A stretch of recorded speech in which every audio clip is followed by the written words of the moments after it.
বউ সেজে বসে আছি সেই সন্ধ্যা থেকে। এখন রাত প্রায় 2টা, কিন্তু যার জন্য এত আয়োজন তারই আসার নাম নেই। বাসর রাতে সাধারণ মেয়েরা স্বপ্ন নিয়ে ঢোকে, কিন্তু আমার ব্যাপারটি ভিন্ন। আমি স্বপ্ন নয়, একরাশ ভয় নিয়ে বসে আছি। মনে একটা প্রশ্নই ঘুরে বেড়াচ্ছে, শুভ্র ভাইয়া আমায় মেনে নিবে তো, নাকি সারা জীবন মরে মরে বাঁচতে হবে আমাকে? আমি রোদেলা, সবাই আদর করে রোদ বলেই ডাকে। আবরার আহমেদ শুভ্র, আমার স্বামী। কয়েক ঘন্টা আগেও যাকে ভাইয়া বলে ডেকেছি, মুহূর্তেই যেন সব ওলটপালট হয়ে গেল। কাল এইচএসসি পরীক্ষা শেষ হলো, আর আজই বিয়ের পিঁড়িতে বসতে হলো 2 বোনকে একসাথে। বিদায় করলেন মা বাবা। কে এমন দোষ করেছিলাম? পরিবারের ছোট মেয়ে, তাই আমার ভাগে আদরটাও বেশি ছিল, সাথে ছিল সীমাহীন স্বপ্ন। দরজা লাগানোর শব্দ পেলাম, হয়তো উনি এসেছেন। অপেক্ষার প্রহর কাটিয়ে অবশেষে তার আগমন ঘটল। আমি নিজেকে মানসিকভাবে প্রস্তুত করার চেষ্টা করছি, কারণ আমি জানি এখন যা হবে তা হয়তো কোনো মেয়ের জন্য প্রত্যাশিত নয়। আমি চুপচাপ বসে আছি, হৃৎপিণ্ড বেরিয়ে আসার উপক্রম। রুমে ভয়াবহ নিস্তব্ধতা। এই নীরবতা ভেঙে শুভ্রই বলে উঠল, রোদেলা, কেন করলে আমার সাথে এমন? আমার বাবার টাকার জন্য? তাছাড়া আর কী বা হতে পারে? তোমাদের মতো মেয়েদের কাজই হলো টাকার জন্য অন্যের জীবন নষ্ট করে দেওয়া। আমি কি বলবো ভেবে পাচ্ছি না। উনি সব দোষ তো সহজে আমার ঘাড়েই চাপিয়ে দিলেন, সাথে খারাপ মেয়ের পদবিও। আমি মিডল ক্লাস ফ্যামিলির মেয়ে, তাই বলে লোভী নই, কিন্তু আজ সেই পদবিটাও পেয়ে গেলাম। ও হঠাৎ গায়ে কিছু পড়াই ঘুরে দাঁড়ালাম। প্রথমে বুঝতে না পারলেও কয়েক সেকেন্ড পরে বুঝলাম, শুভ্র আমার সরিয়ে টাকা ছুঁড়ে ফেলছে আর বলছে, আরও চাই? টাকা বলো, আরও চাই। কত টাকা দিলে মুক্তি দেবে আমায়, বল? আমার চোখের পানি আর থামছে না। এই 17 বছরের জীবনে কখনো নিজেকে এতটা ছোট আর অসহায় মনে হয়নি। ইচ্ছে করছে চিৎকার করে কাঁদি। এসব নাটক বন্ধ করো, এসব করে আমাকে হাত করতে পারবে না, কখনো না।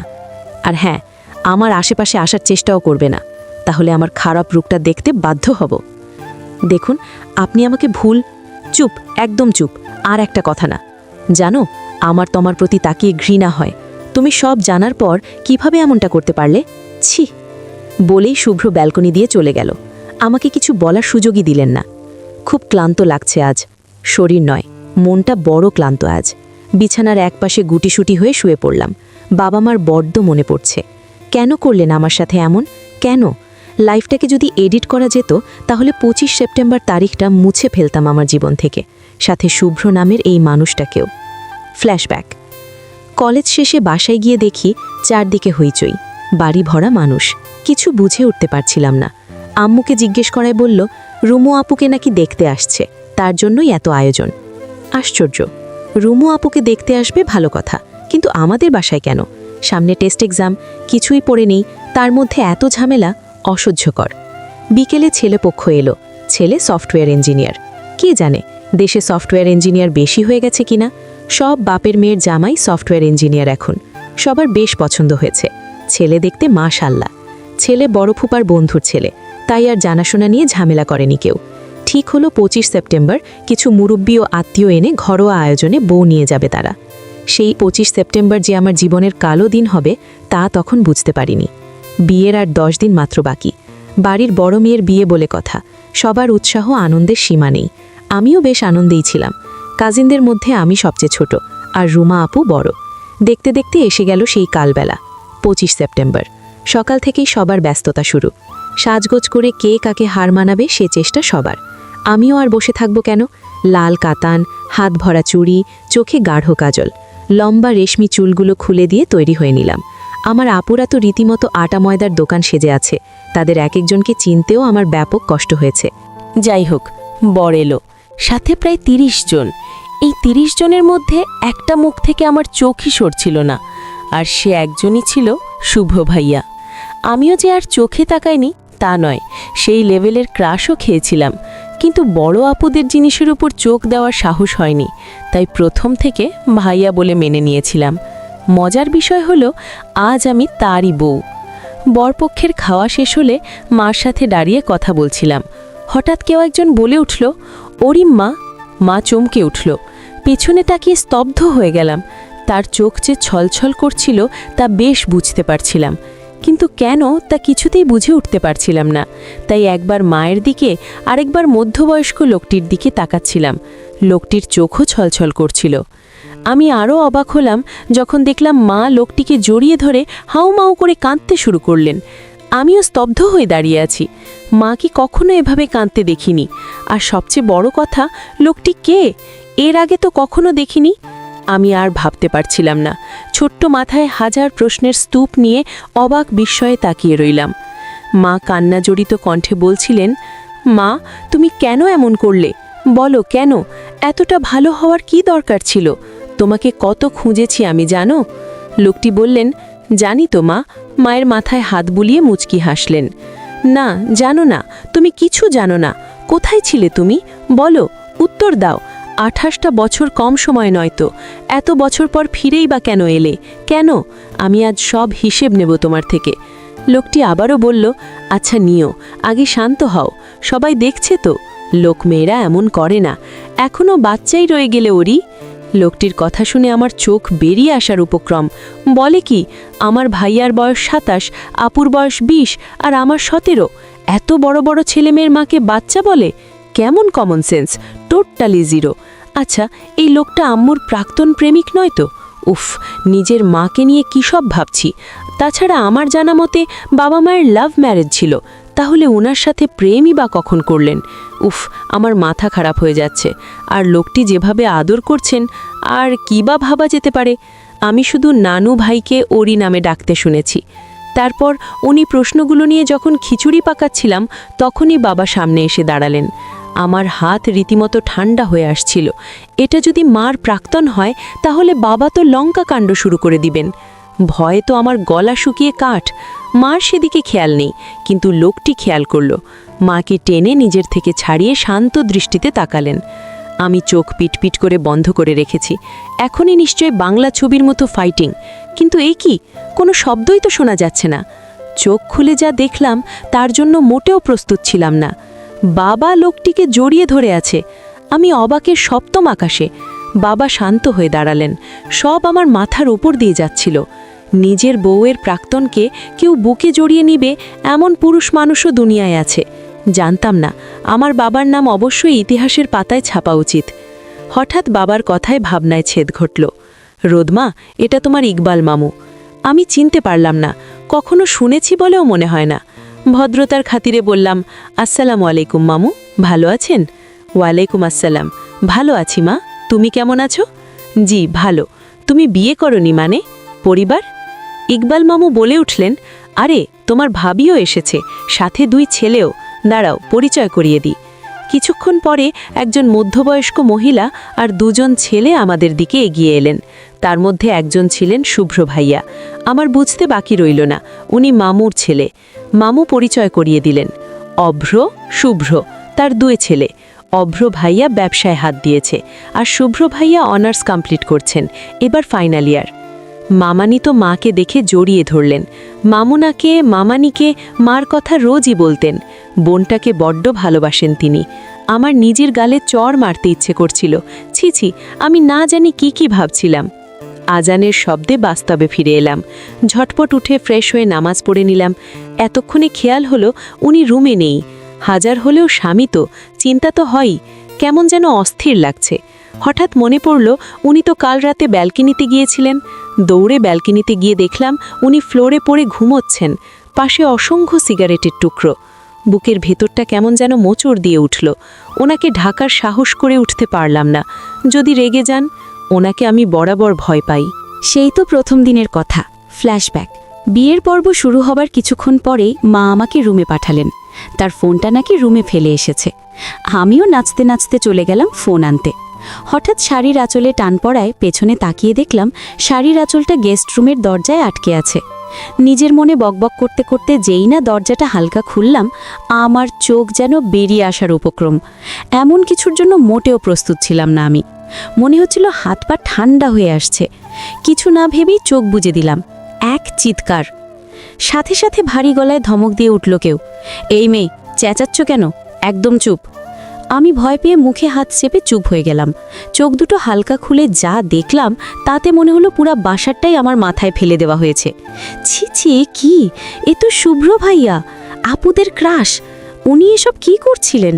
ছি ছি, থ্যাঙ্ক গড বেশি ক্রাশ খাইনি, নয়তো আমার কচি হাড়টা আজ ভেঙে টুকরো টুকরো হয়ে যেত। হু আল্লাহ বাঁচাইছে। দাঁড়িয়ে দাঁড়িয়ে এসবই ভাবছিলাম। আমার ভাবনার ঘোর কাটল ওনার আরেক ধমকে। এই মেয়ে, তোমার মাথায় কি সমস্যা আছে? এইভাবে দাঁড়িয়ে আছো কেন? আমি ভয়ে ভয়ে কোনো রকমে বললাম, আপনার এখানে কি করছিলেন? কেন দেখতে পাওনি? রোম্যান্স করছিলাম, আর তুমি আমাদের ডিস্টার্ব করছো।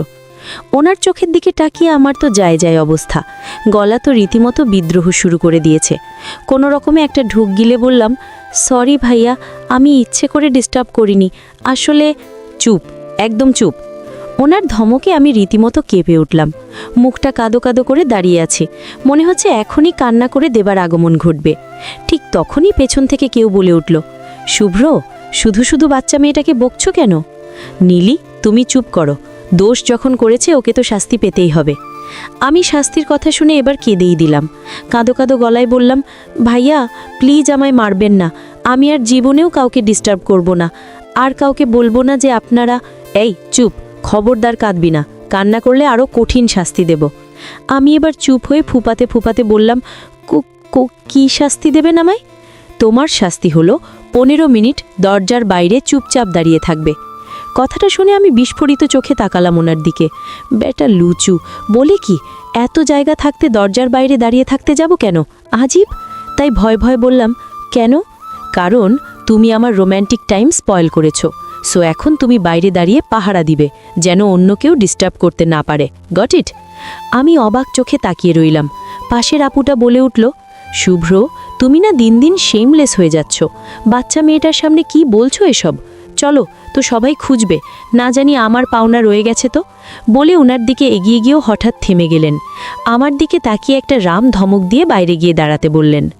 আমিও বাধ্য মেয়ের মতো দরজাটা চাপিয়ে দিয়ে বাইরে দাঁড়িয়ে পড়লাম, আর বিড়বিড় করে ওনার 14 পুরুষ উদ্ধার করতে লাগলাম। মেয়েটা রোম্যান্স করবি ভালো কথা, দরজায় যে লক নামক একটা জিনিস আছে সেটা কি জানিস না নাকি? আবার আমাকে বলে যত সব আবাল জনগণ। সেটাই ছিল ওনার সাথে আমার প্রথম কথা বলার অভিজ্ঞতা। দরজায় কড়া নাড়ায় আমার ভাবনার সুতো কাটল। মা মানি আমায় ডাকছে। ঘড়ির দিকে তাকিয়ে দেখি 7টা 30 মিনিট।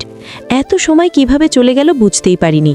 তাই আর দেরি না করে ওনার ঘুমন্ত মুখটাকে একটু ছুঁয়ে দেওয়ার অদম্য ইচ্ছেটাকে উপেক্ষা করে একটা দীর্ঘশ্বাসকে সঙ্গী করে নিচে চলে এলাম।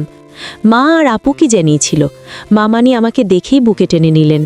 এতক্ষণে আমার বিক্ষিপ্ত মনটা যেন একটু ঠান্ডা পরশ পেল। আপুরা রীতিমতো বড় বোনের দায়িত্ব কাঁধে নিয়ে নিয়েছে। নেবে পাই না কেন, সে তো বরাবরই শান্তশিষ্ট সংসারী মেয়ে, আর আমি ঠিক তার উল্টো। আপুকে সবসময় মজা করে বলতাম, আপু বিয়ে তো তোর দেবরকেই করব, নয়তো শ্বশুরবাড়িতে ঝামেলা করলে বাঁচাবে কি আমায়? আপু জবাব পেয়ে শুধু মিষ্টি হাসত। নিয়তির খেলায় আজ আমি সত্যি আপুর দেবরের বউ, কিন্তু এই নিয়তিটাই যে আমার জীবনের কাল হবে কেই বা জানত। মামানি আর আপু টেবিলে খাবার সাজাচ্ছে, আমি শুধু দাঁড়িয়ে দাঁড়িয়ে দেখছি। এখানেও বসার মতো আদর পাচ্ছি, ছোট বাচ্চাটার মতো। কিন্তু যাকে পাওয়ার তাড়নায় আমায় কুড়ে কুড়ে খাচ্ছে সে তো আমায় সহ্যই করতে পারে না। মামানির ডাকে ফিরে তাকালাম। 1 কাপ কফি হাতে ধরিয়ে দিয়ে বললেন, জামা, শুভ্রকে কফিটা দিয়ে চটপট নিচে আসতে বল। ভয় মাখামাখি ধুরো ধুরো বুক নিয়ে এগিয়ে গেলাম রুমের দিকে। উনি এখনও একইভাবে ঘুমাচ্ছেন। কয়েকবার ডাকার পরও যখন শুনলেন না, তখন কিছুটা বিরক্ত হয়ে ওনাকে হালকা ধাক্কা দিতেই চোখ খুললেন। কিছুক্ষণ ভ্রু কুচকে আমার দিকে তাকিয়ে থেকে ঝট করে উঠে বসলেন। ওনার চোখের রাগটা স্পষ্ট দেখতে পাচ্ছি। ভয়ে কাঁপা কাঁপা গলায় বললাম, আপনার কফি? মার কিছু বলার সুযোগ আমি পেলাম না। তার আগে গরম কফি গেল আমার হাতে। বাবা মা, আব্বু আর ভাইয়ের আদরের পরশটিতে ছিলাম আমি। ফুলের টোকাও পড়তে দেয়নি আমার গায়ে। আর আজ আমি ওনার দিকে অবাক চোখে তাকিয়ে আছি। চোখ থেকে পানি পড়ছে অবিরয়। মানুষ এতটা নিষ্ঠুর কি করে হতে পারে? আমি যে একজন মানুষ, আমারও যে কষ্ট হয় এটা হয়তো উনি ভুলেই গেছে। নিজের কষ্টটাকে আমার কষ্ট দিয়ে ঢাকার কি অসাধারণ প্রচেষ্টা! আমি কিছু বলার ভাষাই খুঁজে পাচ্ছি না। সামনে দাঁড়িয়ে থাকা মানুষটাকে বদ্ধ উন্মাদ মনে হচ্ছে। হঠাৎই আমার পুড়ে লাল হয়ে যাওয়া হাতটা চেপে ধরলেন। ব্যথায় গোঁকিয়ে উঠলাম আমি, কিন্তু সেদিকে তার খেয়ালই নেই। মনে হচ্ছে আমার ব্যথাতেই যেন আনন্দ পাচ্ছেন তিনি। আমার চোখের পানিকে উপেক্ষা করে আরও শক্ত করে চেপে ধরে বলে উঠলেন, এই মেয়ে, কথা কানে যায় না? আমার থেকে দূরে থাকতে বলিনি? এত বেহায়া কেন তুমি? বাবাকে হাত করেছ তো টাকার লোভে, এখন আমাকে হাত করতে চাও? লাস্ট বারের মতো ওয়ার্ন করছি তোমায়। বিয়ে তো করেছ, বাট কাছে আসার চেষ্টাও করবে না। আমার কাছে আসার অধিকার শুধু ওই নীলির। বুঝতে পারছো? তোমাদের মতো সো কল্ড মিডল ক্লাস মেয়েদের বলেও কোনো লাভ নেই। তোমরা হয়তো এসব উত্তরাধিকার সূত্রেই পাও, তাই না? এবার আমি আর চুপ থাকতে পারলাম না। নিজের পরিবারকে কেউ আমারই সামনে নিঃসংকোচে অপমান করছে, আর আমি দাঁড়িয়ে দাঁড়িয়ে দেখছি, সেটা কিছুতেই মেনে নেওয়া যায় না। অনেক হয়েছে, আর নয়। নিজের রাগ, ক্ষোভ, অভিমান সব কিছুকে ভিত্তি করে অসীম সাহস নিয়ে ওনার গলা চেপে ধরলাম। ওনার রক্তচক্ষু চাহনি আমার নজর এড়ায়নি।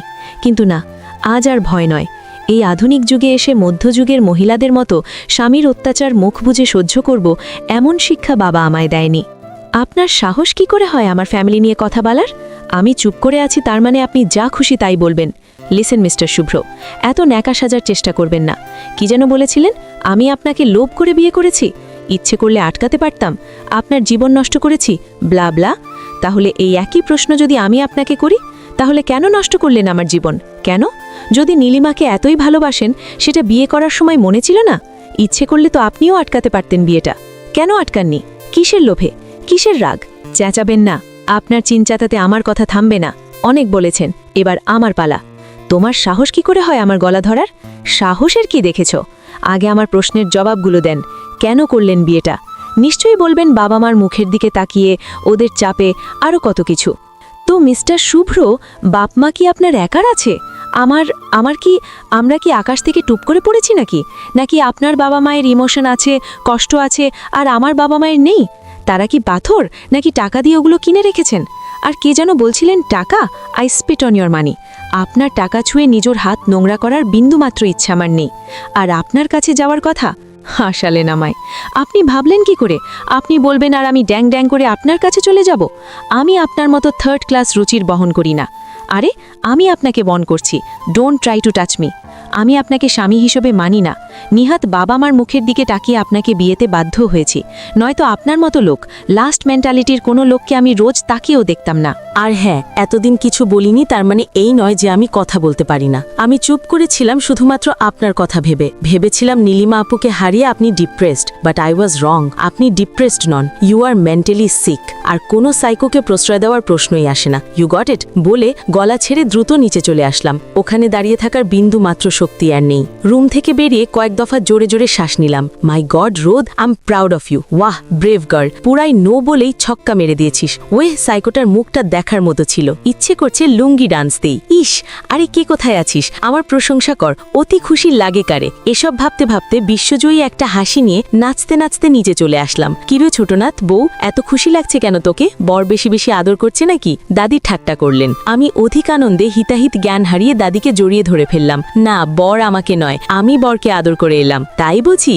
উহু, বলেই বুঝতে পারলাম রং জায়গায় রং কথা বলে ফেলছি। ছি, আঙ্কেল, ভাইয়া, আন্টি সবার সামনে কি বলে ফেললাম? আল্লাহ, মাটি ভাগ করে দাও, নয়তো আকাশে ভুটো করে দাও। আমি আর বাঁচতে চাই না। আর চোখে সবাইকে দেখছি, সবাই মিটিমিটি হাসছে। ইভেন মামুও। আজকে বুঝতে পারছি লজ্জা কাকে বলে, কত প্রকার ও কি কি। এর আগেও আমার ফলিশনেসের জন্য এমন পরিস্থিতিতে পড়তে হয়েছে আমায়, সেদিন ওই খাটাসটার জন্য। আর আজও ফ্ল্যাশব্যাক। সেদিন শুভ্র ভাইয়ারা ফুল ফ্যামিলি আমাদের বাসায় ইনভাইটেড ছিল। আপুর আর অভ্র ভাইয়ার বিয়ের কথা চলছিল তখন। এক্সাম শেষে কলেজ থেকে বাসায় ফিরে যেই না তাড়াহুড়ো করে রুমে ঢুকতে যাব, কেউ একজন পেছন থেকে হ্যাচকার টান দিয়ে পাশের গেস্ট রুমে ঢুকিয়ে দরজা দিয়ে দিল। ঘটনার আকস্মিকতায় চমকে চিৎকার করতেই একজোড়া হাত আমায় দেওয়ালের সাথে চেপে ধরে শক্ত হাতে মুখ চেপে ধরল।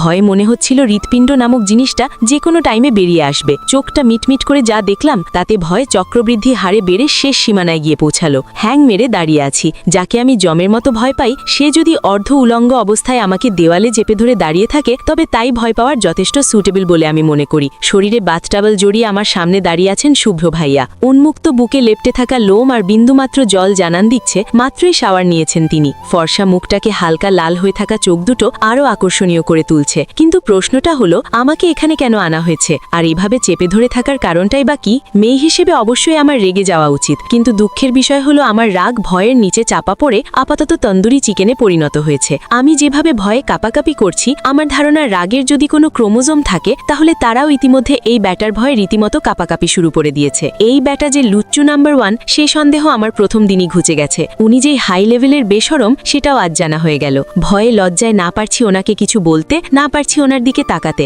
এভাবে বেশিক্ষণ দাঁড়িয়ে থাকারও আমার পক্ষে সম্ভব না। আর হাত পা ছাড়ি অসম্ভব ঠান্ডা হয়ে আসছে। আর তার উপর নিমু খরামটার হাতটা আমার বিরুদ্ধেই বিদ্রোহ শুরু করে দিয়েছে ইতোমধ্যে। উনিও কিছু বলছেন না, তাই ভয়ে ভয়ে আমি বলে উঠলাম, আমাকে এখানে কেন এনেছেন? Good question. তোমাকে এখানে আনার পেছনে আমার বড়সড় একটা প্ল্যান আছে। মানে খুক্কা, কি প্রবলেম? এই মেয়ে কাঁদছো কেন? আপনি প্লিজ আমার সাথে এমন কিছু করবেন না। এমন কিছু মানে লাইক সিরিয়াসলি? এই মেয়ে, তোমার মাথায় কি আসলে কয়েকটা তার ছেঁড়া নাকি? How can you think about it? সারাদিন সিরিয়াল দেখলে তো এসব চিন্তায় মাথায় ঘুরবে। ফুপিকে জানাতেই হবে। আমি থতমত খেয়ে গেলাম। প্রচুর লজ্জা লাগছে। ছি ছি, সত্যি তো আমি অনেক বেশি ভেবে ফেলেছি, কিন্তু আমি মোটেও সারাদিন সিরিয়াল দেখি না। আচ্ছা, উনি মাকে কি জন্য বিচার দিবে? আল্লাহ বাঁচা মাই, কি বলবেন মাকে?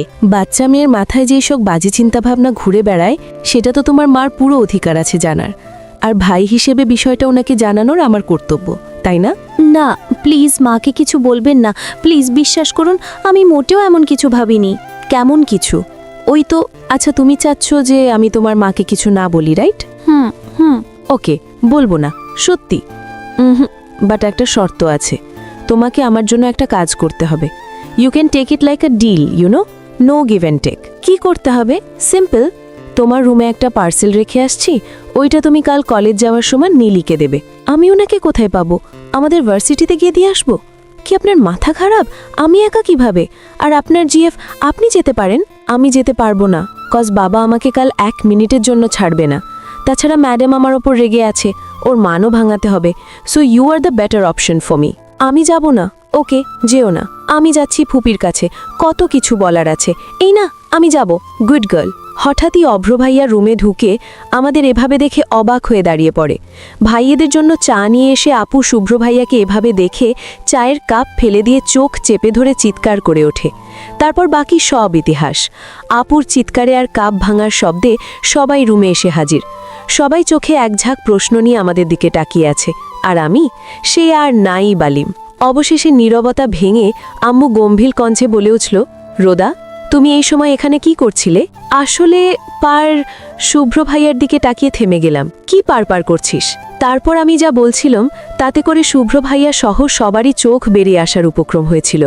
আমি তাদেরকে বলছিলাম আমি এখানে গোসলের পারমিশন নিতে আসছিলাম। জানি কথাটা শুনে অবাক হওয়াটাই স্বাভাবিক, কিন্তু কি করা, পা দিয়ে অন্য কোনো ওয়ার্ড আসছিলই না। আর ওনার টাওয়েলটা দেখে গোসলের কথাই ফট করে বেরিয়ে গেল। এরপর শুভ ভাই ওনাদের কিছু বুঝিয়েছিলেন। কি বুঝিয়েছিলেন তা আমি এখনো জানতে পারিনি। তারপর থেকে সবাই এই বিষয়টা নিয়ে মজা নেয় আর ঘুমা ভয় করে নিয়ে হাসাহাসি করে। দাদির কথায় বাস্তবে ফিরে এলাম। ওই তো আমার দাদু ভাই চলে এসেছে। কি গো দাদু ভাই, মুখটা এমন করে রেখেছ কেন? আদর কম হয়েছে নাকি? ইস, এবার আমার লজ্জায় মরে যেতে ইচ্ছে করছিল। দাদিটাও না, কি দরকার ছিল এভাবে লজ্জায় ফেলার? এবার আমি চোর চোখে ওনার দিকে তাকালাম। ওনার রিয়াকশনটা দেখতে চাচ্ছি, কিন্তু আমাকে ব্যর্থ হতে হলো। ওনার মুখে রাগ বা লজ্জা কিছুই দেখতে পাচ্ছিলাম না। দাদিকে কিছু না বলে চুপচাপ 5 মিনিটের মধ্যে খেয়ে উঠে গেলেন। আমি ব্যাপারটা নিতে পারছিলাম না। আমার ধারণা মতে এই মুহূর্তে ওনার প্রতি আমার প্রচুর রেগে থাকার কথা, কিন্তু এখানে তো কাহিনী উল্টে গেছে। শাস্তি পেতে হবে না ভেবে আমার খুশি হওয়ার কথা, কিন্তু এই মুহূর্তে আমি খুশি হতে পারছি না। একটা খটকা রয়ে যাচ্ছে। এর মধ্যে মামু বলে উঠলেন, রোদামা, কাল কিন্তু তোমাদের বাড়ি যাওয়ার কথা, সব গুছিয়ে নিও। শুভ্রকে আমি বলে দেব। অভ্র, রুহি, তোমরাও তৈরি হয়ে নিও। আমরা সবাই সম্মতি জানাতেই মামু ল্যাপটপটা হাতে নিয়ে অফিসে চলে গেলেন। সারাটা দিন আপু আর মামানিকে কাজে হেল্প আর দাদির সাথে দুষ্টামি করে কেটে গেল, কিন্তু অবচেতন মনে শুধু একটা কথাই ভাবছে, এই ব্যাটার মাথায় চলছেটা কি? এত সহজে ছেড়ে দেওয়ার পাত্র তো উনি নন। রাতে আরেকটু জ্বালিয়ে বাজিয়ে দেখতে হবে ব্যাপারটা কি। ভাত খেয়ে সবাই যখন লিভিং রুমে বসে গল্প করছে, আমি কিছুটা অস্থির। শুভ্রর প্রতিক্রিয়া আমাকে ভাবিয়ে তুলেছে। উনি মামার সাথে কথা বলছিলেন, কোনো মন্তব্য করছিলেন না, তবে মাঝে মাঝেই আমার দিকে তাকানো। সেই তাকানোয় আগের রাগ নেই, আছে কেমন যেন জটিল অবিশ্বাস্য শান্তি। এটা কি ভণ্ডামি নাকি সত্যি কিছু পরিবর্তন হচ্ছে? দাদি বললেন, শুভ্র, কাল ওদের নিয়ে যাবি তো? গাড়ি ঠিক আছে তো? শুভ্র মাথা নাড়লেন। হ্যাঁ দাদু, সব ঠিক আছে। ওনার কণ্ঠে ক্লান্তি। কাল রাতে ব্যালকনিতে ঘুমানোর চিহ্ন এখনো মুখে। আমার অজান্তেই মনে একটা খাঁজ কাঁদা বেড়ে গেল। উফ, রোদেলা, কি হচ্ছে তোর? যাকে কিছুক্ষণ আগে গালাগাল দিয়ে এলি তার জন্য এখন দরদ? হার্ট তো হার্টই। মামানি বলে উঠলেন, রোদমা, কাল সকাল সকাল উঠে যাবি, কিছু জিনিসপত্র গুছিয়ে নিবি। শুভ্র, ওর যে নতুন জীবন শুরু হবে, একটু খেয়াল রাখিস। শুভ্র কোনো উত্তর দিলেন না, শুধু মামার দিকে তাকালেন। মামু হাসলেন, আরে ওরা তো বড় হয়েছে, নিজেরা ম্যানেজ করবে। কিছুক্ষণ পর সবাই নিজ নিজ রুমে চলে গেল। আমি দাঁড়িয়ে পড়লাম কোণঠাসা। এখন যাব কোথায়? সেই রুমে যেখানে স্বামী নামের মানুষটি ঘুমাতে যাবেন, যে আমাকে ঘৃণা করে? লজ্জায় ভয়ে পা এগোচ্ছে না। আপু এসে আমার হাত ধরে ফিসফিস করে বলল, চল আমাদের রুমে, আজকে আমার সাথে ঘুমাবি। রিলিফের একটা দীর্ঘশ্বাস ছাড়লাম। আপু বড্ড ভালো। আপুর রুমে গিয়ে বিছানায় গা এলিয়ে দিতেই আপু জিজ্ঞেস করল, কি হয়েছে? প্রথম রাতেই এত বাজে অবস্থা? আমি সব খুলে বললাম, টাকা ছোড়া থেকে শুরু করে গরম কফি ফেলা সব। আপুর মুখ লাল হয়ে গেল রাগে। এসব কি করে? শুভ্র এত নিচু হতে পারে? আমি তো ওকে চিনতামই না। আপু, নীলি আপুকে? উনি কেন এত গুরুত্বপূর্ণ শুভ্র ভাইয়ার জন্য? আপুর মুখ শুকনো হয়ে গেল। দীর্ঘশ্বাস ফেলে বলল, নীলি, ও শুভ্রর কলেজ লাইফের প্রেমিকা। অনেক বছর ধরে সম্পর্ক। সবাই ভেবেছিল বিয়ে হবে, কিন্তু হঠাৎ করেই নীলি পরিবার ওদের বিয়ে মানতে রাজি হলো না। কারণ শুভ্রর তখনও কিছুই হয়নি, কেরিয়ার স্টেবল নয়। নীলির বাবা খুব রিচ, অন্য জায়গায় পাত্র ঠিক করেছিলেন। নীলি প্রচুর প্রতিবাদ করেছিল, কিন্তু পারিবারিক চাপে শেষমেশ মানতে বাধ্য হয়। গত বছর ওর বিয়ে হয়ে গেছে অন্য কারো সাথে। শুভ্র ভাইয়া ভেঙে পড়েছিলেন। ওই ঘটনার পর থেকেই ওর মধ্যে রাগ, বিটারনেস চলে আসছে। আর আমাদের বাবার সাথে ওর বাবার ব্যবসায়িক সম্পর্ক, বড় অঙ্কের টাকা লেনদেন। আমাদের বাবার এখন কিছু ফাইন্যান্সিয়াল সমস্যা হচ্ছে। মামু বাবা সাহায্য করছেন। হয়তো সেখান থেকেই এই বিয়ের প্রস্তাব এসেছে। শুভ্র ভাইয়া নিশ্চয়ই ভেবেছে আমরা টাকার জন্য জোর করে ওর জীবনে ঢুকেছি। সব শুনে আমার মাথা ঘুরছিল। তাহলে আমি শুধু একটা ট্রানজ্যাকশন, ঋণ শোধের বিনিময়?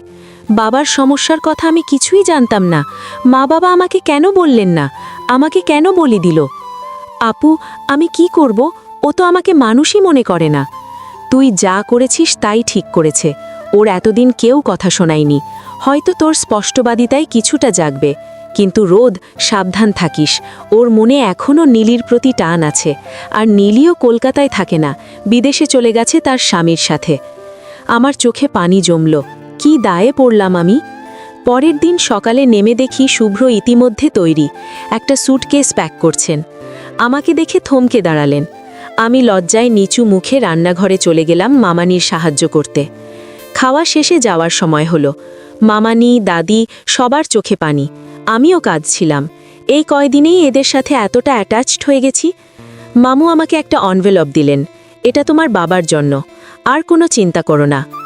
শুভ্র গাড়ি নিয়ে বাইরে অপেক্ষা করছেন। আমি সবার সাথে শেষবারের মতো আদর নিয়ে গাড়িতে উঠলাম। গাড়ি চলতে শুরু করল। ভীষণ অকওয়ার্ড সাইলেন্স।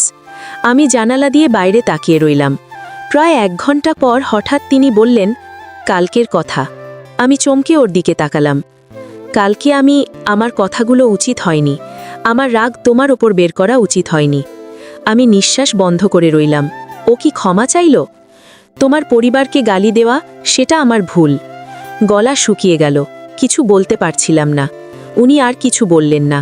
গাড়ি আবার নিস্তব্ধতায় ডুবে গেল। আমাদের বাড়ি পৌঁছতে তখনও 2 ঘন্টা বাকি। আমি ক্লান্তিতে ঘুমিয়ে পড়লাম। কখন যে ঘুম ভাঙল যখন বুঝতে পারলাম আমার মাথা কারো কাঁধে হেলে আছে। চোখ খুলে দেখি আমার মাথা শুভ্রর কাঁধে, আর তিনি সোজা হয়ে বসে গাড়ি চালাচ্ছেন, আমার দিকে না তাকিয়েই। আমি তড়াক করে সোজা হয়ে বসে পড়লাম। লজ্জায় গলা পর্যন্ত লাল হয়ে গেল। সরি। কিছু না, তোমার ঘুম হয়েছে? তার কণ্ঠস্বর নিরপেক্ষ। হ্যাঁ, ধন্যবাদ। এরপর আর কথা হলো না। বাসায় পৌঁছলে সন্ধে হয়ে গেছে। মা, বাবা, আপুরা অপেক্ষা করছেন। গাড়ি থেকে নামতেই মা আমাকে জড়িয়ে ধরলেন। মা আমার কেমন আছে? আমি মাকে জড়িয়ে ধরে ফুপিয়ে ফুপিয়ে কাঁদতে লাগলাম। সব অভিমান, সব ভয়, কষ্ট যেন উথলে উঠল। শুভ্র পেছনে দাঁড়িয়েছিলেন। বাবা এসে ওর সাথে কথা বললেন, এনভেলপ নিলেন। কিছুক্ষণ পর শুভ্র বললেন, আমি এখন যাই। মা বললেন, না বাবা, রাত হয়ে গেছে, এখন যেও না, কাল সকালে যেও। না মামি, আমার কিছু জরুরি কাজ আছে, আমি যাই। কোনো জোর করলেন না মা বাবা। শুভ্র আমার দিকে এক নজর তাকিয়েই গাড়িতে উঠে চলে গেলেন। আমার বুকটা হু হু করতে লাগল। ওই চলে গেল, কিন্তু মনটা যেন কেমন করছে। সেদিন রাতে মা বাবার সাথে অনেক কথা হলো। বাবা ফাইন্যান্সিয়াল সমস্যার কথা স্বীকার করলেন। বললেন মামু সাহায্য করছেন, এই বিয়ের মাধ্যমেই একটা সুরাহা হবে। আমি বললাম, কিন্তু আমাকে কেন বললেন না? আমি যদি জানতাম। মা চোখের পানি মুছলেন। বললে তুই রাজি হতিস? তোর তো স্বপ্ন ছিল পড়াশোনা করবি। আমরা তোর জীবন নষ্ট করতে চাইনি মা, কিন্তু অবস্থা এমন দাঁড়ালো। শুভ্র ভালো ছেলে, আমরা ভেবেছিলাম। ভালো ছেলে? আমার কথা শুনে আপুই বলে উঠল, ও রোদকে প্রথম রাতেই কি করছে জানো? আমি আপুকে থামিয়ে দিলাম, এখন এসব বলে লাভ নেই, বাবা মা আরও কষ্ট পাবেন। পরের দিনগুলো কেটে গেল একাকিত্বে। শুভ্র কোনো খবর নিলেন না। আমি আমার রুমেই থাকতাম, কলেজের জন্য ভর্তি হওয়ার প্রস্তুতি নিচ্ছিলাম। মা বললেন শুভ্রর বাবার ইচ্ছে আমি প্রাইভেট ভার্সিটিতে ভর্তি হই, কিন্তু আমার ইচ্ছে ছিল পাবলিক ভার্সিটিতে পড়ার। এখন কি হবে জানি না। 7 দিন পর এক বিকেলে গেটের বেল বাজল। দরজা খুলে দেখি শুভ্র দাঁড়িয়ে, সঙ্গে দুটো বড় স্যুটকেস। আমাকে কিছুদিন এখানে থাকতে হবে, তিনি বললেন। আমার ফ্ল্যাটের রেনোভেশন চলছে, থাকা সম্ভব নয়। মা বাবা খুশি মনে তাকে থাকতে বললেন। আমার জন্যে ছিল চাপ, এখন তো ওই একই বাড়িতে থাকতে হবে। তাকে আমার পাশের রুমটা দেওয়া হলো। সন্ধ্যায় তিনি বললেন, আমার সাথে মার্কেটে যাও, তোমার কিছু জিনিসপত্র কিনতে হবে। আমি তাকিয়ে লাগলাম। কেন? ভর্তি হতে গেলে বই, জামা কাপড় এগুলো তো লাগবে, চলো। গাড়িতে বসে তিনি বললেন, তোমার কোন ভার্সিটিতে ভর্তি হতে চাও? আমি সাহস করে বললাম, আমি পাবলিক ভার্সিটিতে পড়তে চাই। আপনার বাবা যদি রাজি হন? সে আমি ম্যানেজ করব, তিনি বললেন। তুমি শুধু পড়ার জন্যে প্রস্তুত হও। আমি অবাক, এ কি রূপ বদল, নাকি শুধু কর্তব্যের খাতিরে? মার্কেটে গিয়ে বই, কিছু জামা কাপড় কিনলেন। ফেরার পথে একটা কফি শপের সামনে গাড়ি থামালেন। চলো কিছু খাই। আমি হ্যাঁ বললাম। বসে আমরা কফি খাচ্ছিলাম, এমন সময় তার ফোন বেজে উঠল। তিনি দেখে কল রিজেক্ট করলেন, কিন্তু ফোনটা আবার বাজল। রাগ করে তিনি ফোনটা সাইলেন্ট করে রাখলেন। আমি বুঝতে পারলাম কে যেন জেদ করছে। হঠাৎ তিনি বললেন, সে নীলি। আমি চমকে উঠলাম। এত স্পষ্ট করে বললেন কেন? সে আমাকে ছেড়ে যাওয়ার পরও মাঝে মাঝে কল করে। সে জীবন সুখের না, কিন্তু এখন আর ফিরে যাওয়া সম্ভব না। আমি নিঃশ্বাস রোধ করে রাখলাম। তিনি আমাকে এসব বলছেন কেন? রোদেলা, তিনি সরাসরি আমার চোখের দিকে তাকালেন। আমি জানি তোমার জীবনটা একেবারে অন্যরকম হওয়ার কথা ছিল। আমার কারণেই সব এলোমেলো হয়ে গেল। আমি ক্ষমা চাইছি না, কারণ ক্ষমা চেয়ে লাভ নেই, কিন্তু আমি চেষ্টা করব যতটা পারি তোমার ক্ষতি পুষিয়ে দিতে। আমার চোখে পানি চলে আসছিল। এই মানুষটি কি সেই শুভ্র যে প্রথম রাতে আমাকে টাকা ছড়ে মারতে চেয়েছিল? আপনি আমাকে ঘৃণা করেন, আমি বললাম। ঘৃণা করি না, তিনি দ্রুত বললেন। রাগ করেছিলাম। আমার জীবনের সব কিছুর ওপর রাগ ছিল। তুমি সহজ টার্গেট ছিলে, সেটা ভুল ছিল। আপনি নীলি আপুকে এখনও ভালোবাসেন? প্রশ্নটা নিজের অজান্তেই বেরিয়ে গেল। তিনি কিছুক্ষণ চুপ থেকে বললেন, ভালোবাসা সময়ের সাথে বদলে যায়। এখন যা আছে তা স্মৃতি আর দায়িত্ব। আমার এখন দায়িত্ব তুমি। দায়িত্ব শব্দটা আমার কানে বিঁধে গেল। তাহলে শুধু দায়িত্ববোধ থেকেই পরিবর্তন, ভালোবাসা নয়? মনটা বিষণ্ণ হয়ে গেল। কিন্তু তারপরই ভাবলাম, ভালোবাসা তো দূরের কথা, স্বাভাবিক সহাবস্থানটাই এখন বড় পাওয়া। বাসায় ফিরে সন্ধ্যা হয়ে গেছে। আমরা আলাদা আলাদা রুমে চলে গেলাম। আমি বইগুলো সাজাতে ব্যস্ত, এমন সময় তিনি আমার দরজায় কড়া নাড়লেন। খুলে দেখি তার হাতে একটা ছোট্ট গিফট বক্স। এটা নাও, বললেন। কালকের জন্যে না, আমার সেদিনের আচরণের জন্যে। বক্সটা নিয়ে খুলে দেখি একটা সুন্দর সিলভার পেন। কলেজে কাজে লাগবে, তিনি বললেন। আমি তাকে ধন্যবাদ দিলাম। তিনি চলে যাচ্ছিলেন। আমি বললাম, ভাইয়া, শুভ্র। তিনি ফিরে দাঁড়ালেন। আমিও ক্ষমা চাই। সেদিন আমি অনেক রাগের মাথায় অনেক কথা বলে ফেলেছি। তিনি হালকা হাসলেন। এতদিনে প্রথম হাসি দেখলাম তার। তা ঠিক আছে, তুমি সত্যি বলেছ, আমার কিছু কথা শোনা দরকার ছিল। তারপর থেকে কাটলো আরও কয়েক সপ্তাহ। শুভ্র আমাদের বাড়িতেই থাকতে লাগলেন। ধীরে ধীরে আমাদের মধ্যে একটা সহজ সম্পর্ক গড়ে উঠতে শুরু করলো। তিনি আমার ভর্তি প্রস্তুতিতে সাহায্য করতে লাগলেন। মাঝে মাঝে রাতে বসে গল্প করতাম। আমি জানতে পারলাম তার স্বপ্নের কথা, সফটওয়্যার কোম্পানি খোলার ইচ্ছের কথা। তিনিও আমার স্বপ্ন শুনলেন। একদিন রাতে আমি বারান্দায় দাঁড়িয়ে আকাশ দেখছিলাম। হঠাৎ তিনি পাশে এসে দাঁড়ালেন। চিন্তা করছো? জিজ্ঞেস করলেন। হ্যাঁ, ভাবছি জীবন কত অপ্রত্যাশিত পথে চলে। হ্যাঁ, তিনি বললেন। কখনো কখনো অপ্রত্যাশিত পথেই সবচেয়ে ভালো গন্তব্যে নিয়ে যায়। আমি তার দিকে তাকালাম। চাঁদের আলোয় তার মুখটা কেমন নরম দেখাচ্ছিল। তুমি জানো, তিনি বললেন, তুমি যখন আমাকে গালাগাল দিয়েছিলে তখন আমি প্রথম বুঝতে পারলাম তুমি অন্যান্য মেয়ের মতো না, তুমি লড়াকু। আমি হাসলাম।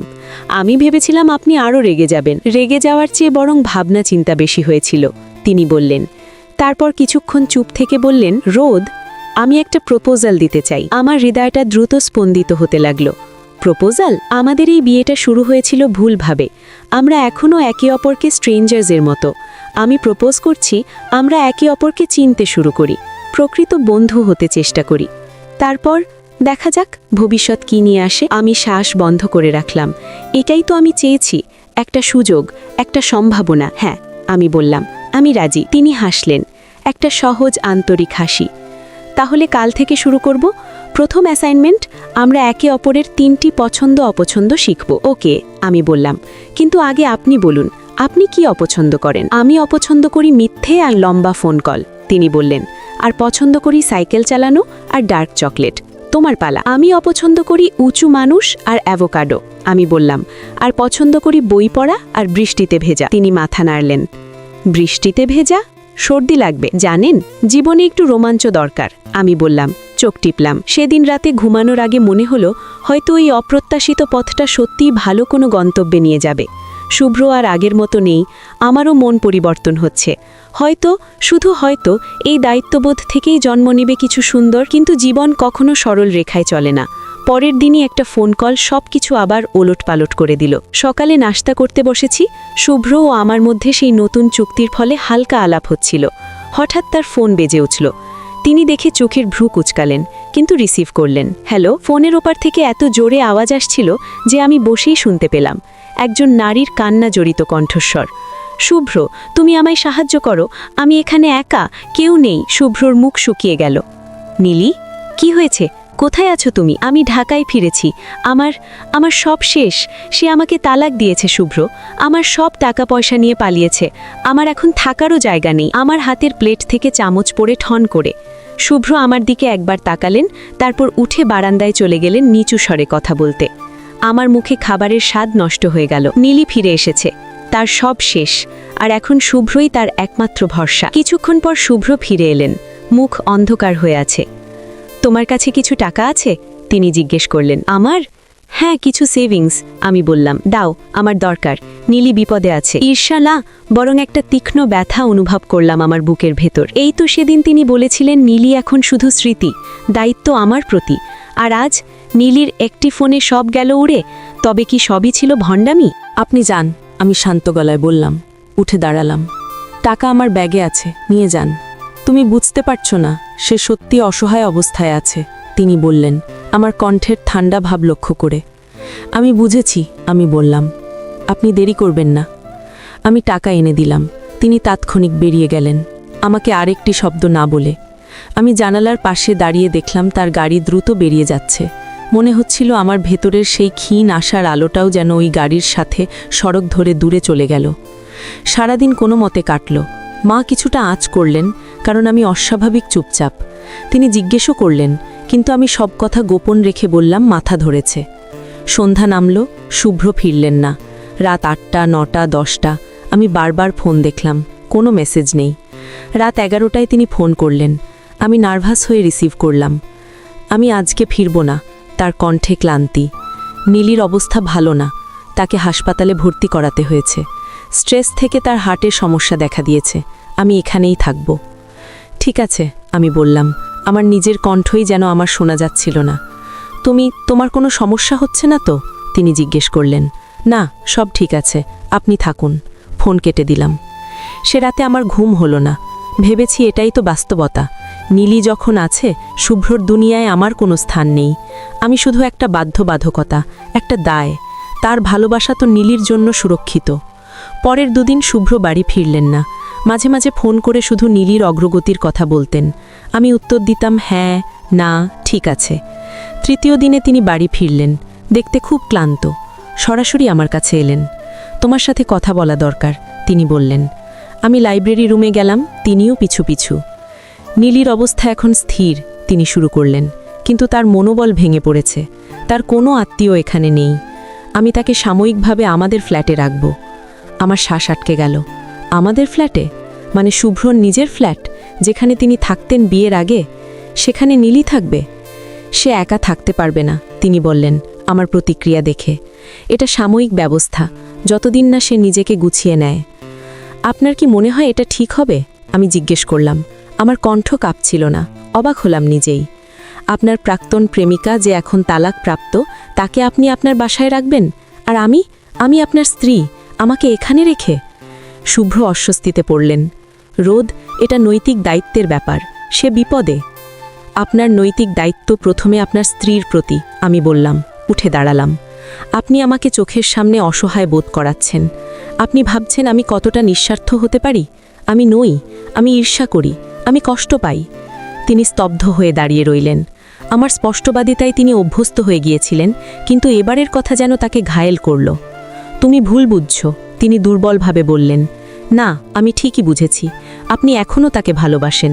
তাহলে আমাকে বাদ দিয়ে কেন তাকে বিয়ে করলেন না? কেন আমার জীবন নষ্ট করলেন? সে সময় সে অন্যকে বিয়ে করেছিল, তিনি উচ্চস্বরে বললেন। আর এই বিয়ে আমার ইচ্ছায় হয়নি, তুমি তো জানো। হ্যাঁ, সেটাই তো। আমরা দুজনেই এই বিয়ের বন্দী। কিন্তু অন্তত আমি তো মুক্ত হতে চেয়েছি, কিছু গড়তে চেয়েছি। আর তিনি তো এখনও সেখানেই আটকে, অতীতের এক খাঁচায়। যাক, আমি বললাম। প্রচণ্ড ক্লান্তি অনুভব করছিলাম। আপনি যা খুশি করুন, আপনার ফ্ল্যাট, আপনার সিদ্ধান্ত, আমার কিছু বলার নেই। তবে একটা জিনিস বলবো, যদি আপনি সাময়িকের নামে নীলিকে চিরস্থায়ী জায়গা দেন, তাহলে এই সম্পর্কের আর মেরামত হবে না। তারপর আমি রুম থেকে বেরিয়ে গেলাম। সেদিন থেকে আমি শুভ্রকে এড়িয়ে চলতে শুরু করলাম। তিনি নীলির ব্যবস্থাপনায় ব্যস্ত। কখনো কখনো রাতে ফিরতেন, আমার দরজার সামনে দাঁড়াতেন, কিন্তু আমি দরজা খুলতাম না। 1 সপ্তাহ কেটে গেল। আমার ভর্তি পরীক্ষার তারিখ ঘনিয়ে আসছিল। আমি বইয়ে ডুবে থাকতাম, যাতে না ভাবতে হয়। একদিন মা বললেন, শুভ্র তো তোমার জন্য একটা নতুন ল্যাপটপ কিনে এনেছে, নিবি না? দরকার নেই, আমি বললাম। সন্ধ্যায় শুভ্র আমাকে বারান্দায় পেলেন। আমি সেখানে বসে বই পড়ছিলাম। তোমার সাথে কথা বলা দরকার, রোদ, তিনি বললেন, গলায় অনুরোধের সুর। বলুন, আমি বই না নামিয়েই বললাম। নীলি আগামীকাল চলে যাচ্ছে, তিনি বললেন। আমি বই নামালাম। কোথায়? তার এক আত্মীয়া তাকে আমেরিকায় নিয়ে যাচ্ছে চিকিৎসার জন্য। সে রাজি হয়েছে। ভালো কথা, আমি নিরপেক্ষভাবে বললাম। আমি যা করেছি তার জন্য আমি দুঃখিত, তিনি বললেন। তুমি ঠিকই বলেছিলে, আমার প্রথম দায়িত্ব তোমার প্রতি। আমি সেটা ভুলে গিয়েছিলাম। নীলির জন্য সহানুভূতি আমাকে অন্ধ করে দিয়েছিল। আমি কিছু বললাম না, শুধু শুনলাম। আমি তোমাকে একটা প্রতিশ্রুতি দিতে চাই। তিনি এগিয়ে এলেন। আমি অতীত পিছনে ফেলে আসব। আমি আমাদের ভবিষ্যৎ নিয়ে ভাবতে চাই। তুমি কি আমাকে আরেকটা সুযোগ দেবে? আমি তাকে ভালো করে দেখলাম। তার চোখে আন্তরিকতা ছিল, অনুতাপ ছিল, কিন্তু আমার ভেতরে এখন সন্দেহের একটা দেওয়াল গড়ে উঠেছে। আবার বিশ্বাস করলে আবার ব্যথা পাবো না তো? আমি জানি না, আমি সত্যি বললাম। আমার এখন বিশ্বাস করতে ভয় করে। আমি সেই ভয় কাটিয়ে উঠতে সাহায্য করব, তিনি বললেন। সময় লাগবে জানি, আমি অপেক্ষা করব। পরের দিন নীলি চলে গেল। শুভ্র তাকে এয়ারপোর্টে দিতে গেলেন, কিন্তু দ্রুত ফিরে এলেন। তিনি সত্যিই তার কথায় অটল থাকতে চেষ্টা করছিলেন। এর পরের দিনগুলোতে তিনি আমাকে দূরত্ব দিলেন, কিন্তু যত্ন নিতে ছাড়লেন না। আমার পড়াশুনোর খোঁজ খবর নিতেন, আমার পছন্দের খাবার আনের ব্যবস্থা করতেন, কিন্তু জোর করতেন না। আমি দেখলাম তিনি সত্যি সত্যি বদলাচ্ছেন, হয়তো নিজের ভুল বুঝতে পেরেছেন। আমার ভর্তি পরীক্ষা এলো। পরীক্ষার দিন সকালে তিনি নিজে গাড়ি চালিয়ে আমাকে কেন্দ্রে নিয়ে গেলেন। দরজায় নামিয়ে দিয়ে বললেন, ভয় পেও না, তুমি ঠিকই পারবে। পরীক্ষা শেষে বেরিয়ে দেখি তিনি গাড়ির পাশে দাঁড়িয়ে আছেন, হাতে এক গ্লাস ঠান্ডা লেবুর শরবত। কেমন হলো? জিজ্ঞেস করলেন। ভালোই, আমি বললাম। স্বাভাবিকভাবেই হাসলাম। আপনি এতক্ষণ এখানেই ছিলেন? হ্যাঁ, চিন্তা হচ্ছিল। সেদিন ফেরার পথে আমরা একসাথে আইসক্রিম খেলাম। অনেক দিন পর প্রথম স্বাভাবিক মুহূর্ত। মনে হচ্ছিল হয়তো সত্যি নতুন করে শুরু করা সম্ভব, কিন্তু আমাদের জীবন যেন চরম নাটকীয়তা ছাড়া থাকতে জানে না। এক রাতে আমরা দুজন লিভিং রুমে বসে সিনেমা দেখছিলাম। হঠাৎ শুভ্রর ফোন বেজে উঠল। এবারও নীলি নয়, তার বাবার। ফোনে কথা বলতে বলতে শুভ্রর মুখ বিবর্ণ হয়ে গেল। কি হয়েছে? আমি জিজ্ঞেস করলাম। তিনি ফোন কেটে আমাকে তাকালেন, চোখে আতঙ্ক। বাবা হসপিটালে, হার্ট অ্যাট্যাক। আমার হৃদয় দ্রুত স্পন্দিত হতে লাগল। শুভ্রর বাবা, মামু, যিনি আমার পরিবারের জন্য এত কিছু করেছিলেন, যিনি আমার কাছে সত্যিকারের অভিভাবকের মতো। কেমন আছে? কোন হসপিটালে? ইউনাইটেড হসপিটালে, অবস্থা গুরুতর। শুভ্রর হাত কাঁপছিল।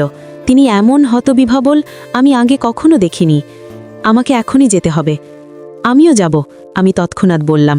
উঠে দাঁড়ালাম। তিনি আমার দিকে তাকালেন, এক মুহূর্তের জন্য দ্বিধান্বিত। তোমার পড়াশুনো, পরীক্ষা?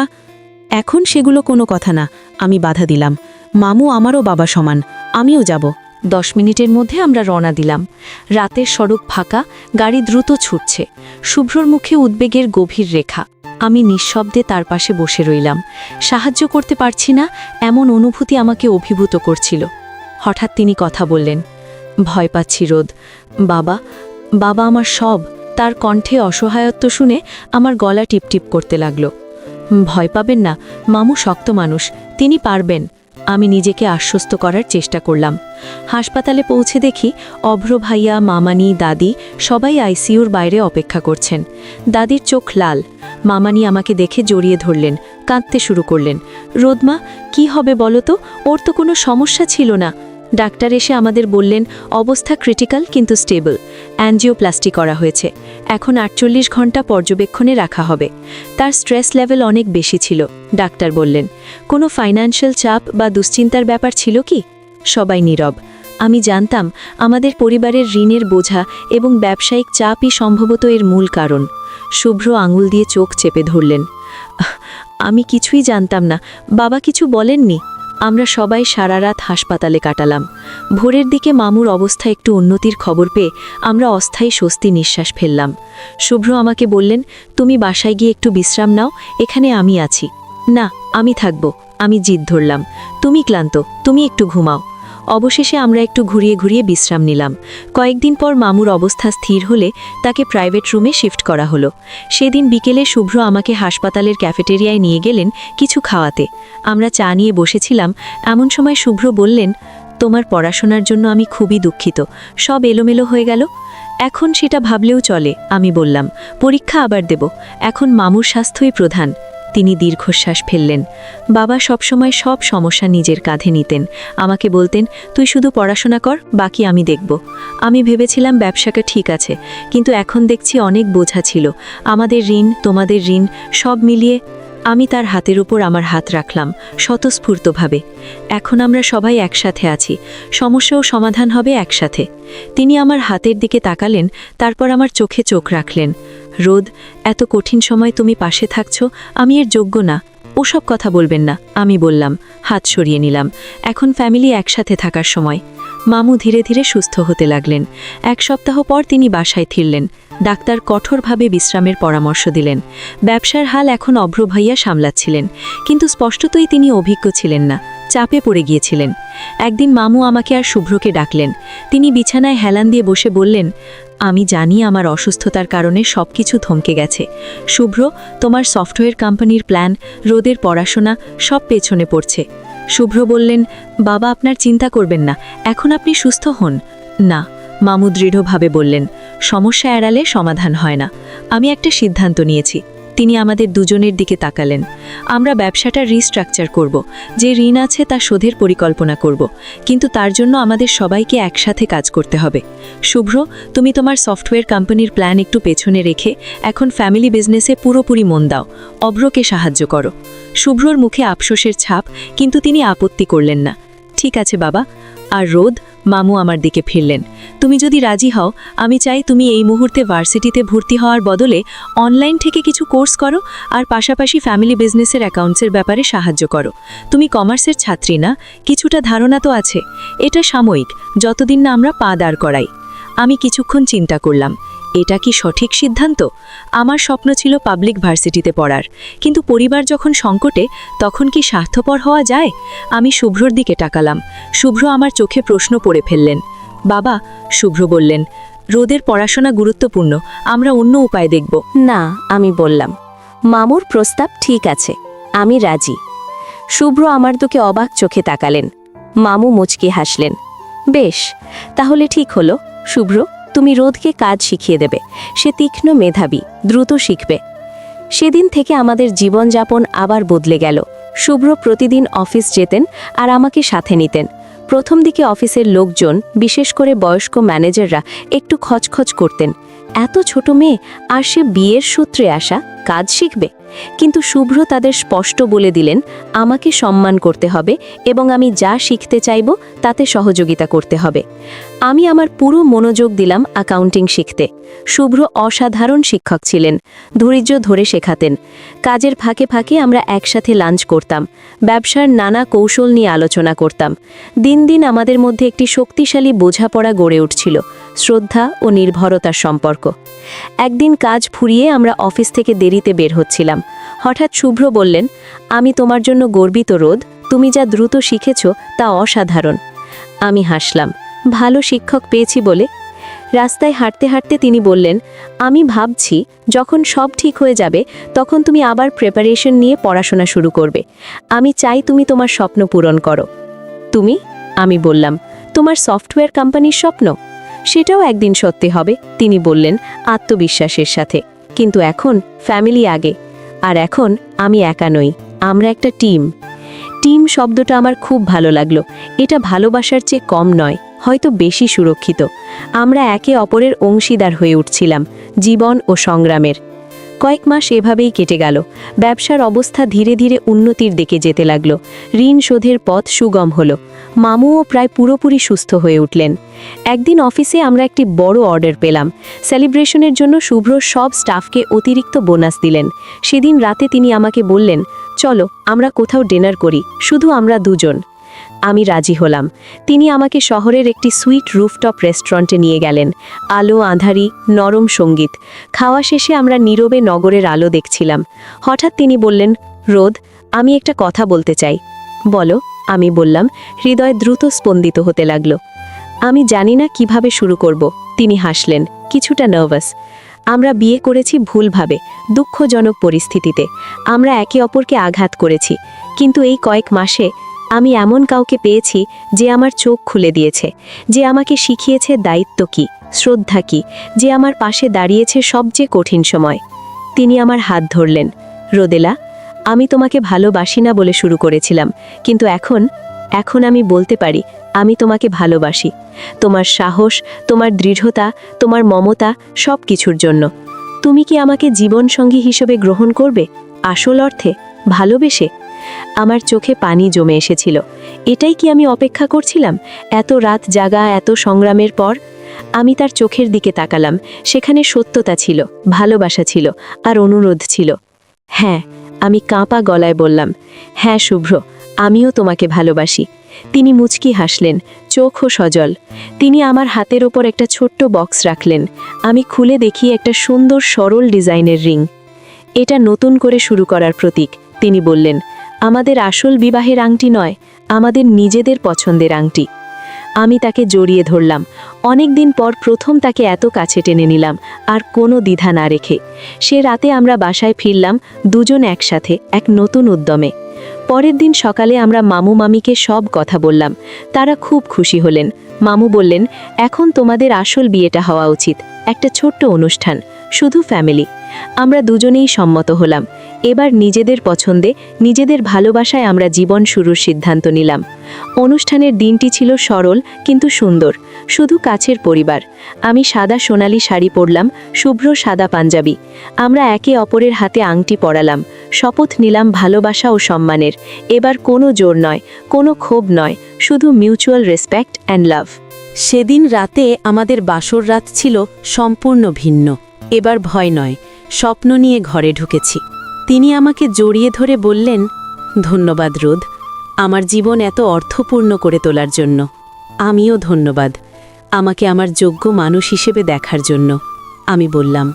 জীবন আবার নতুন করে শুরু হলো, এবার সত্যিকারের শুরু। সেই ছোট্ট অনুষ্ঠানের পরের দিন সকালটা মনে হচ্ছিল স্বপ্নের মতো। আলো ঝরে পড়ছিল ঘরের মেঝেতে, আর আমি আমার হাতের আংটিটার দিকে তাকিয়ে মুচকি হাসছিলাম।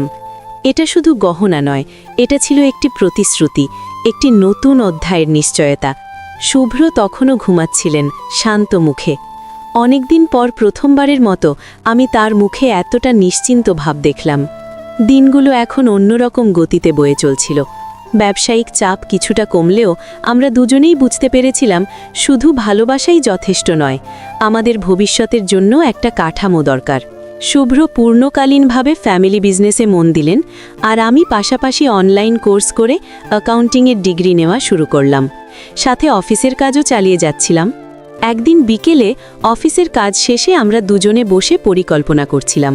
শুভ্র বললেন, আমার একটা আইডিয়া আছে, আমরা যদি নিজেদের একটা সফটওয়্যার সলিউশনের ব্যবসা শুরু করি, যা আমাদের ফ্যামিলি বিজনেসের সাপ্লাই চেইন ম্যানেজমেন্টে সাহায্য করবে। এটা দিয়েই শুরু করতে পারি, বাবার ব্যবসায় প্রয়োগ করব, এরপর ধীরে ধীরে অন্য ক্লায়েন্টও নেব। আমি উত্তেজিত হয়ে উঠলাম। এটা তো ব্রিলিয়ান্ট আইডিয়া। তুমি যে স্বপ্নটা ছেড়ে দিয়েছিলে সেটা আবার ফিরে পাওয়া যাবে, আর আমি অ্যাকাউন্টিং আর ফাইন্যান্সের দিকটা দেখতে পারবো। তিনি হাসলেন আমার উৎসাহে খুশি হয়ে। ঠিক আছে, তাহলে আমরা পার্টনারশিপ শুরু করছি, Shubhro Ahmed and Rodela software solutions. আহা, আমার নাম আগে? আমি ঠাট্টা করলাম। তোমার নামই আগে থাকবে সব সময়, তিনি বললেন সিরিয়াস হয়ে। তুমিই তো আমার সবচেয়ে বড় মোটিভেশন। পরিকল্পনা বাস্তবায়নে আমরা লেগে পড়লাম। মামু আমাদের আইডিয়ায় খুব উৎসাহিত হলেন এবং প্রাথমিক ইনভেস্টমেন্ট দিতে রাজি হলেন।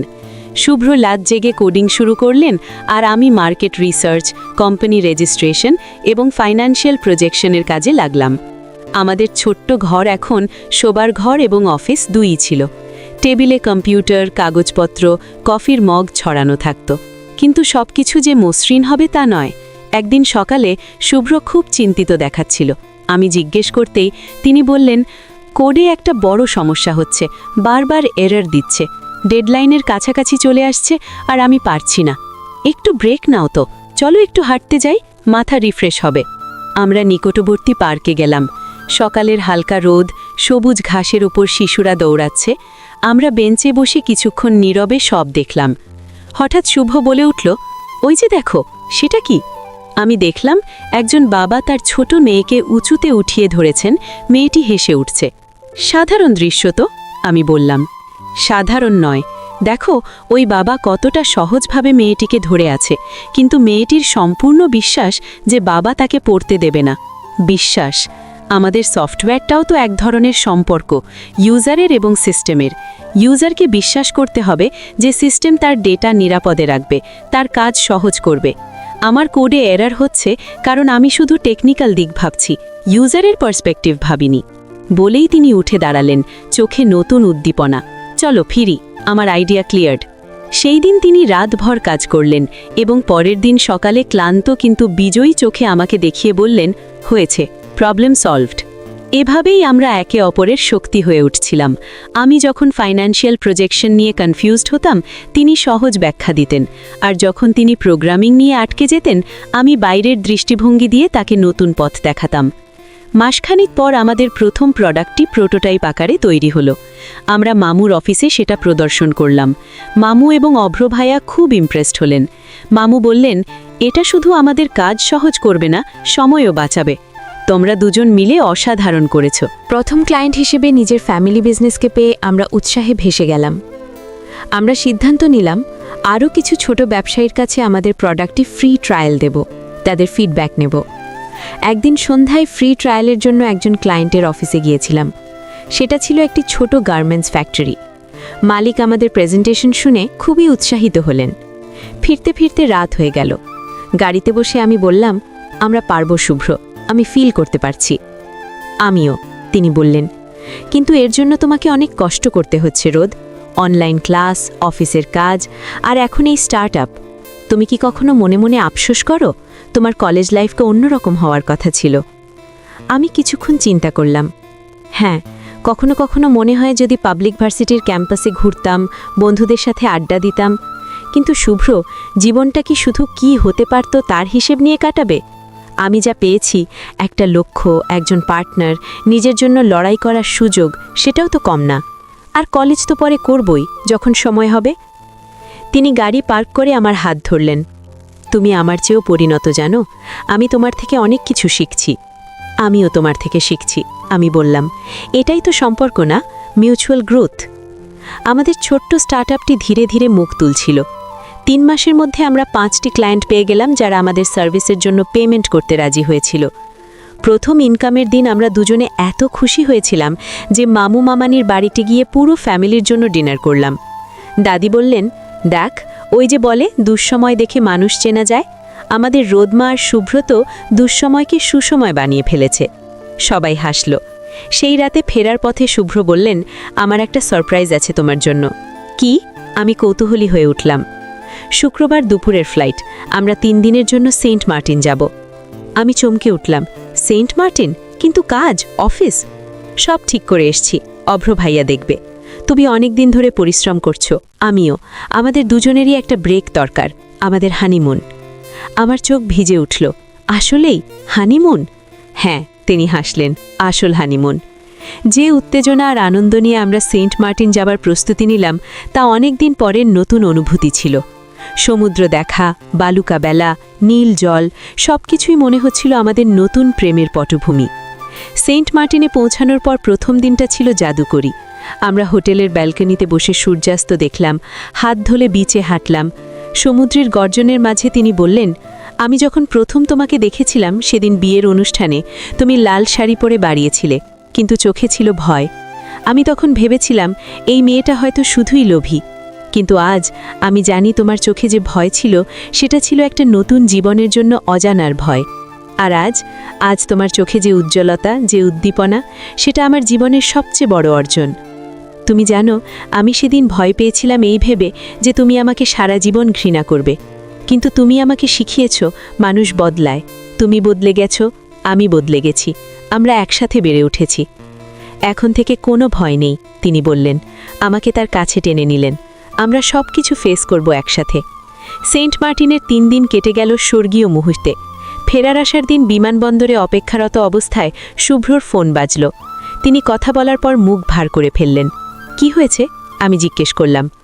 ওই গার্মেন্টস ফ্যাক্টরির মালিক, যাকে আমরা ফ্রি ট্রায়াল দিয়েছিলাম, তিনি অভ্র ভাইয়াকে খুঁজছেন।